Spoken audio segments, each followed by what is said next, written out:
ପ୍ରାର୍ଥୀପତ୍ର ଦାଖଲ କଲେ ବିଜେଡିର ବିଧାୟକ ପ୍ରାର୍ଥୀ ସୁକାନ୍ତ କୁମାର ନାୟକ।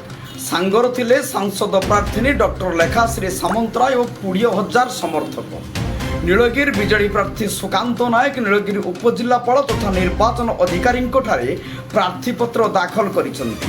ପ୍ରାର୍ଥୀପତ୍ର ଦାଖଲ ସମୟରେ ସାଂସଦ ପ୍ରାର୍ଥିନୀ ଡକ୍ଟର ଲେଖାଶ୍ରୀ ସାମନ୍ତ ସିଂହାର, ଆଡଭୋକେଟ ଅମରେନ୍ଦ୍ର ପଟ୍ଟନାୟକ, दिवंगर सौ ब्लॉक अध्यक्षा शुभलक्ष्मी माझी, एनएससी अध्यक्षा अंबिका दास, जनजाति सभापति शरत दास, नगर सभापति रवींद्र परिडा, जिला परिषद सभ्य गतिकृष्ण नंद, तापस परिडा, लोकनाथ दलई, निवासीष द्विवेदी प्रमुख बहु नेता उपस्थित थे।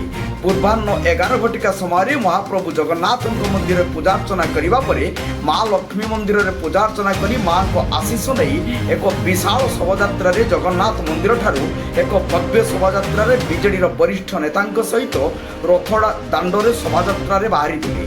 नीलगिरी बाहानगा औपदा नीलगिरी एनएससी प्राय 20,000 समर्थकों सहित शोभायात्रा आसवा समय रथदाण्डे लोकों भिड़ में उछुली उठिला। धुमसा मादलवाद्य आदिवासी नृत्य बैंड पार्टी बाजारे रथदाण्ड उछुली उठिला। नीलगिरी रथदाण्ड ठारू बसस्टाण्ड पर्यंत शंखमय देखा सहित नवीन पट्टनायक जिंदाबाद, सुकांत भाई जिंदाबाद ध्वनि रे लोक माने मतवाल होई उठिथिले। नीलगिरी मनोज महांती रिपोर्ट, जनता एक्सप्रेस।